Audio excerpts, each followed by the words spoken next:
Assalamualaikum warahmatullahi wabarakatuh. Salam sejahtera untuk kita semua. Perkenalkan, saya Yuni Kurniasih, SAPMSI. Saya adalah dosen di jurusan Ilmu Administrasi Negara, Fakultas Ilmu Sosial dan Ilmu Politik Universitas Tidar sejak tahun 2019. Bidang ilmu yang saya tekuni adalah ilmu administrasi publik, konsentrasi pada kebijakan publik. Selama 4 tahun saya mengajar, saya mengampu berbagai mata kuliah, baik itu konsentrasi kebijakan publik maupun manajemen publik. Pada kesempatan ini, saya akan menyampaikan video PDD UK TPT bidang pengajaran saya pada mata kuliah pengantar kebijakan publik. Mata kuliah pengantar kebijakan publik merupakan mata kuliah wajib bagi mahasiswa jurusan Ilmu Administrasi Negara dan merupakan mata kuliah prasyarat untuk bisa menempuh mata kuliah lanjutan bidang kebijakan publik lainnya. Mata kuliah ini ditempuh oleh mahasiswa semester 2 dan memiliki bobot 3 SKS. Capaian pembelajaran lulusan dari mata kuliah pengantar kebijakan publik adalah mahasiswa diharapkan mampu memahami dan berkontribusi dalam setiap proses atau tahapan kebijakan. Selain itu, mahasiswa juga mampu menguasai ruang lingkup kewenangan dan tindakan-tindakan administrator negara secara faktual dan teori dalam praktik kebijakan publik, guna memecahkan tantangan dan permasalahan yang ada di masyarakat dalam rangka mengembangkan kebijakan publik, manajemen pembangunan daerah, dan inovasi sektor publik sehingga mampu menciptakan good governance. Untuk capaian pembelajaran mata kuliah pengantar kebijakan publik, mahasiswa mampu menjelaskan konsep dan ruang lingkup kebijakan publik, menjelaskan pendekatan kebijakan publik, menganalisis model-model kebijakan publik, memahami dan menjelaskan teori kebijakan publik, menganalisis proses kebijakan publik sebagai proses teknokratis dan demokratis, menganalisis lingkungan kebijakan publik, menerapkan proses identifikasi dan perumusan masalah kebijakan, menyusun agenda kebijakan, formulasi kebijakan, implementasi kebijakan, dan evaluasi kebijakan. Terakhir, mahasiswa mampu menganalisis perubahan kebijakan. Adapun materi pembelajaran di mata kuliah ini, pada pertemuan pertama, membahas tentang kontrak perkuliahan, RPS, dan pengenalan mata kuliah pengantar kebijakan publik. Kedua, membahas konsep dan ruang lingkup kebijakan, meliputi definisi dan makna kebijakan publik, tujuan kebijakan publik, tipologi kebijakan publik, nilai yang berpengaruh pada proses perumusan kebijakan publik. Pertemuan ketiga, materi yang dibahas adalah pendekatan kebijakan publik, meliputi pendekatan dalam analisis kebijakan publik dan kajian kebijakan publik deliberatif. Pada pertemuan keempat, membahas tentang model-model kebijakan publik, meliputi konsep model kebijakan dan macam-macam model kebijakan. Pertemuan kelima membahas tentang teori kebijakan publik, meliputi teori kontrol agenda dan tipologi isu kebijakan. Pertemuan keenam membahas proses kebijakan publik, meliputi kebijakan publik sebagai proses teknokratis dan demokratis. Kemudian di pertemuan ketujuh membahas tentang lingkungan kebijakan, meliputi isi kebijakan, aktor atau pemangku kepentingan, dan lingkungan kebijakan itu sendiri. Pertemuan ke-8, identifikasi dan perumusan masalah kebijakan, karakteristik masalah kebijakan, wilayah dan ruang lingkup masalah kebijakan, dan merumuskan masalah kebijakan itu sendiri. Pertemuan ke-9, materinya adalah menyusun agenda kebijakan, meliputi arti agenda dari kebijakan, menyusun agenda kebijakan, agenda sistemik institusional dalam kebijakan. Pertemuan 10 membahas materi formulasi kebijakan, meliputi model perumusan kebijakan, aktor dalam arena perumusan kebijakan, desain, adopsi, dan legitimasi kebijakan. Pertemuan 11 membahas implementasi kebijakan, meliputi model implementasi kebijakan, aktor pelaksana kebijakan, instrumen, dan efektivitas implementasi kebijakan. Pada pertemuan ke-12, membahas tentang evaluasi kebijakan, meliputi arti dan jenis evaluasi kebijakan, kriteria evaluasi kebijakan, analisis dampak kebijakan. Pada pertemuan ke-13, membahas perubahan kebijakan, meliputi arti pentingnya perubahan kebijakan, merumuskan dan mengimplementasikan perubahan kebijakan. Metode pembelajaran yang saya gunakan di mata kuliah ini adalah ceramah, tanya jawab, diskusi kelompok, pemberian kuis, analisis studi kasus, dan penugasan project based learning. Dalam perkuliahan, saya biasa memanfaatkan berbagai media pembelajaran seperti tampilan PowerPoint, gambar, maupun audio visual. Perkuliahan dilakukan secara tatap muka, sedangkan penugasan dikumpulkan melalui media online, baik itu melalui Elita, WhatsApp Group, Google Form, dan lain sebagainya. Kriteria penilaian pada mata kuliah pengantar kebijakan publik mengacu pada aturan yang telah ditentukan oleh Universitas Tidar, yaitu untuk tugas 5%, kuis 5%, UTS 20%, UAS 20%, dan analisis partisipatif atau hasil proyek 50%. Yang pada mata kuliah ini, nilai 50% tersebut saya gunakan untuk project based learning, di mana mahasiswa membentuk kelompok untuk melakukan simulasi setiap tahap atau proses kebijakan di setiap pertemuan tatap muka. Berikut akan saya tampilkan video pembelajaran mata kuliah pengantar kebijakan publik pada pertemuan kedua yang membahas tentang konsep dan ruang lingkup kebijakan publik. Kegiatan pembelajaran di pertemuan kedua terdiri atas kegiatan pendahuluan, inti, dan penutup, di mana pada kegiatan pendahuluan terdiri dari salam pembuka, berdoa, kemudian review pertemuan sebelumnya. Pada kegiatan inti, di pertemuan kedua, yaitu konsep dan ruang lingkup kebijakan, yang meliputi definisi dan makna kebijakan publik, tujuan kebijakan publik, tipologi kebijakan publik, dan nilai yang berpengaruh pada proses perumusan kebijakan. Pada kegiatan penutup, mahasiswa diberi tugas kelompok, yang mana mahasiswa akan dibentuk kelompok, kemudian diberikan penjelasan tentang materi tugas, waktu, dan metode pengumpulan, serta kriteria penilaian tugas kelompok. Kegiatan penutup selanjutnya adalah menyampaikan materi pertemuan selanjutnya, dan terakhir salam penutup. Untuk lebih jelasnya terkait dengan video proses pembelajaran yang saya laksanakan, dapat dilihat di video berikut ini. Oke, Assalamualaikum warahmatullahi wabarakatuh. Waalaikumsalam warahmatullahi wabarakatuh. Oke, selamat siang teman-teman semua. Siang. Sehat ya? Sehat. Oke. Ya, kita ketemu lagi di mata kuliah pengantar kebijakan publik. Hari ini pertemuan kedua ya. Oke. Sebelum dimulai, kita berdoa terlebih dahulu. Saya persilakan untuk ketua kelasnya ya, Mas Dharma, bisa memimpin doa. Silakan. Teman-teman, sebelum memulai perkuliahan pada siang hari ini, kita berdoa terlebih dahulu. Berdoa mulai. Berdoa selesai? Ya, oke, terima kasih Mas Dharma. Oke, teman-teman, hari ini kita akan membahas seputar konsep dan ruang lingkup kebijakan. Minggu kemarin, pertemuan pertama ya, saya sudah menjelaskan seputar kontrak perkuliahan, kemudian ada pengenalan dulu dengan kebijakan publik itu apa sih gitu. Ada yang masih ingat apa itu kebijakan publik? Peraturan. Peraturan pemerintah untuk untuk menyelesaikan masalah-masalah yang ada di publik dalam berbagai aspek kehidupan. Itu adalah pengertian dari kebijakan publik. Nah, hari ini kita akan detail bahas terkait dengan konsep kebijakan publik dan ruang lingkupnya itu seperti apa. Sebelum masuk ke situ, ini ada gambar.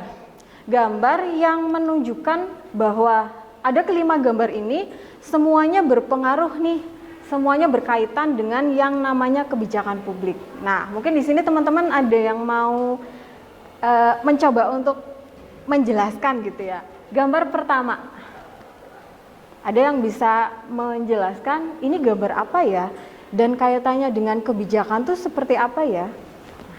Ada gambar pertama ini? Oke. Itu Mbak, gambar silakan. COVID-19 yang dimana Oke. kebijakannya itu waktu itu kita diwajibkan untuk memakai masker di dalam ruang rumah, dan adanya kebijakan untuk tidak keluar mengeluarkan pemakaian masker. Oke, ya, itu adalah gambar kebijakan pemerintah ya. Pemerintah mengeluarkan kebijakan pada saat pandemi COVID. Pandemi COVID itu adalah masalah publik gitu. Jadi yang dilakukan pemerintah di sini adalah untuk menyelesaikan masalah publik berupa COVID-19. Bagaimana caranya biar COVID-19 ini enggak semakin meluas dan banyak masyarakat yang kemudian dirugikan dari COVID-19 ini di segala aspek gitu. Kemudian yang kedua, ada gambar apa ini? Uang. Pakai jas ya uangnya. Maksudnya gimana tuh?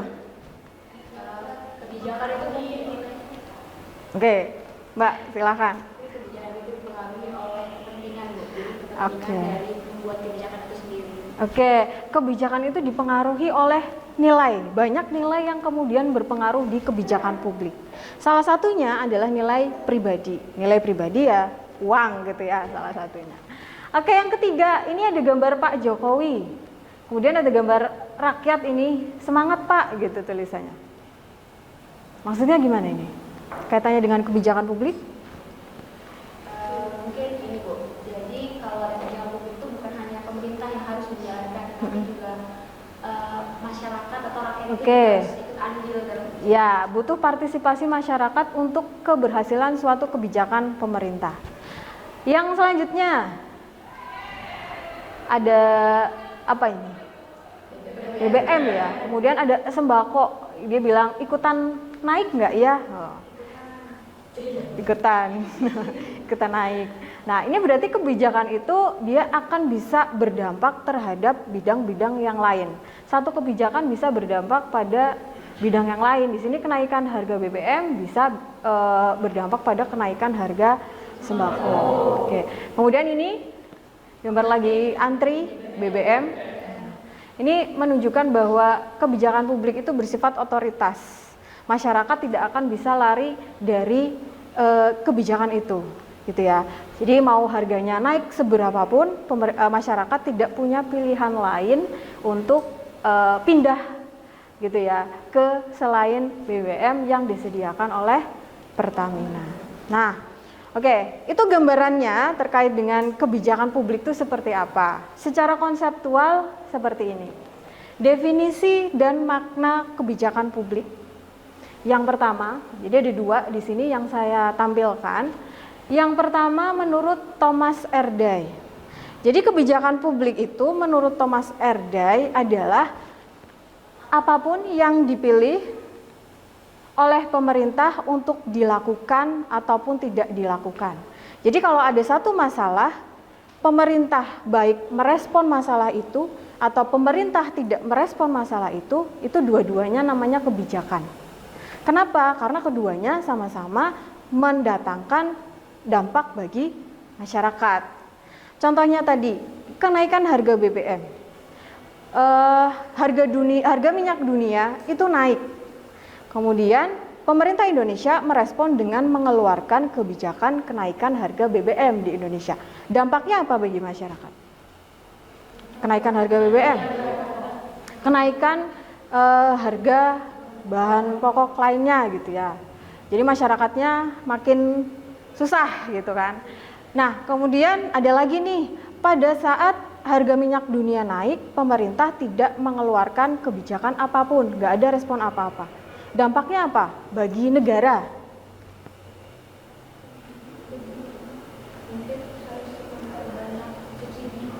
Jadi banyak subsidi gitu ya. Kemudian nanti hutang negara bisa naik dan lain sebagainya. Itu juga menimbulkan dampak. Itu yang dimaksud dengan pengertian kebijakan itu bisa apapun itu yang dipilih oleh pemerintah. Kemudian pengertian yang kedua, bahwa kebijakan publik itu adalah serangkaian tindakan yang bertujuan dan dilakukan serta diikuti oleh seorang aktor atau sejumlah aktor berkenaan dengan adanya masalah tertentu. Jadi dari pengertian ini nanti kemudian ada 5 poin nih yang bisa kita ambil. Yang pertama, setiap kebijakan itu pasti punya tujuan. Tujuan kebijakan adalah untuk menyelesaikan masalahan yang ada di masyarakat.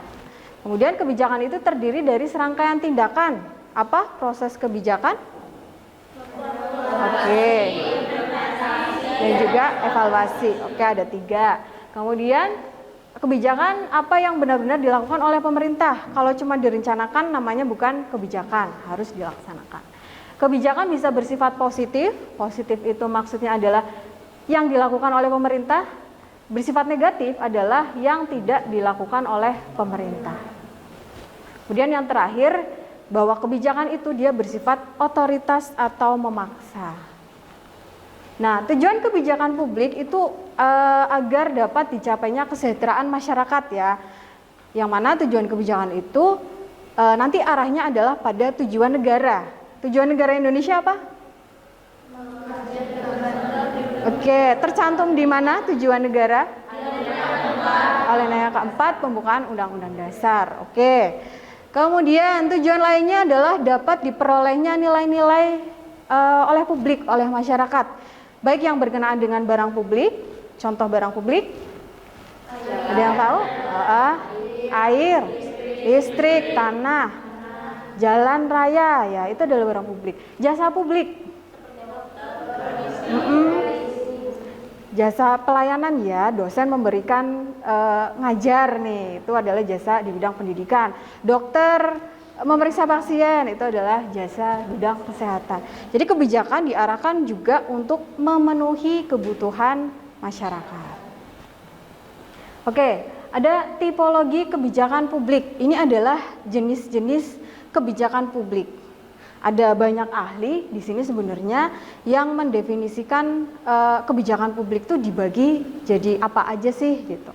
Nah, mungkin di sini teman-teman diamati dulu. Ada yang merasa asing mungkin boleh ditanyakan. Oke, yang James Anderson ya. Jadi ada 3, ada substantif, ada institusional dan juga periode waktu. Substantif itu artinya adalah isi dari kebijakan itu berhubungan dengan apa. Kemudian institusional itu siapa dan untuk siapa kebijakan itu dibuat. Time period adalah jangka waktu. Kebijakan itu dibuat kapan?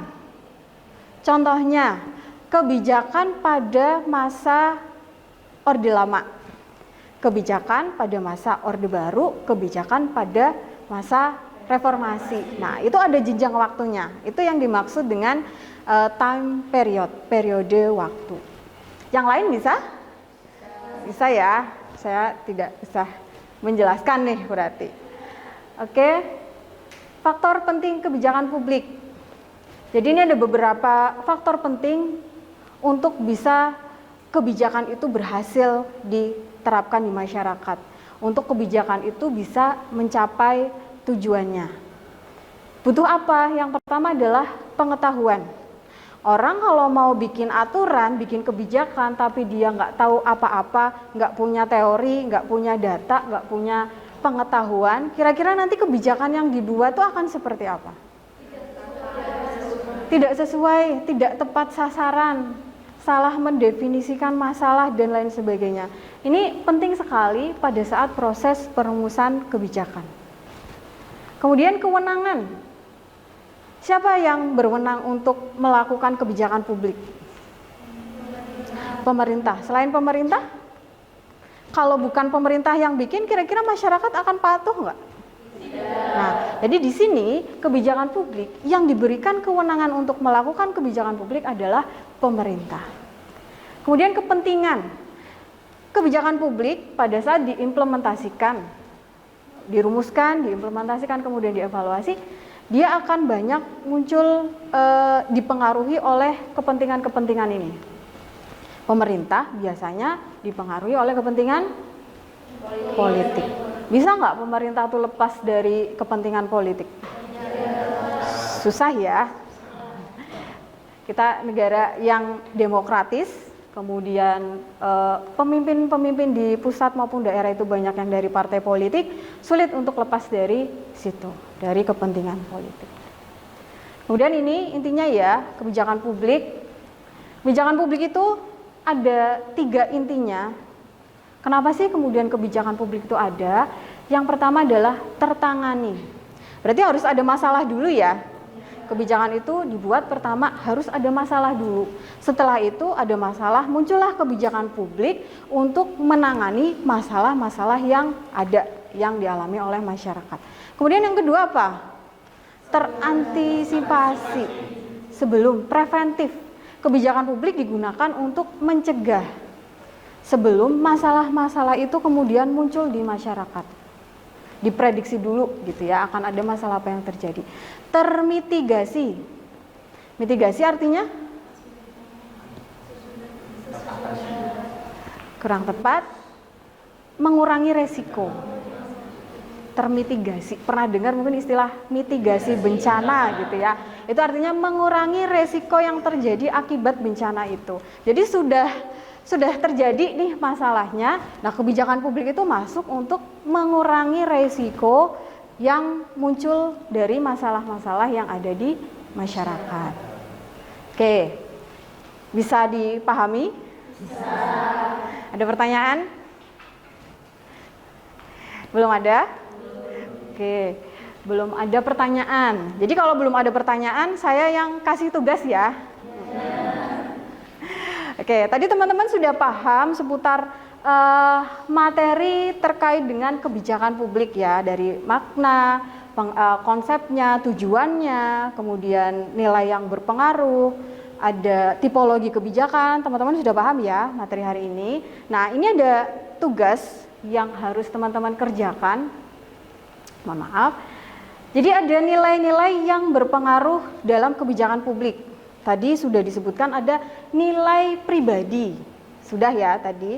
Kemudian ada nilai politik yang berpengaruh di situ. Ada nilai organisasional, nilai kebijakan, dan nilai ideologi.